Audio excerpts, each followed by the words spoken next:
सच्ची खबरें, बेबाक अंदाज, गाँव से देश तक, सच की जुबानी, वाणी।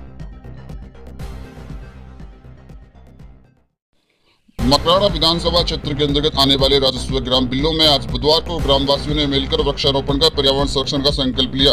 ये आयोजन ग्राम के हेमोलाई नाडी क्षेत्र में संपन्न हुआ, जिसमें बड़ी संख्या में ग्रामीणों की सहभागिता देखने को मिली।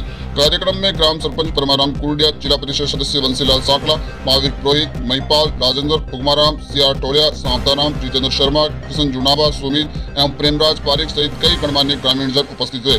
कार्यक्रम को संबोधित करते हुए महावीर पुरोहित ने कहा, वृक्ष न केवल हमारी धरती का श्रृंगार है, बल्कि जीवनदायिनी ऑक्सीजन का स्रोत भी है। प्रत्येक व्यक्ति को कम से कम एक पेड़ अवश्य लगाना चाहिए।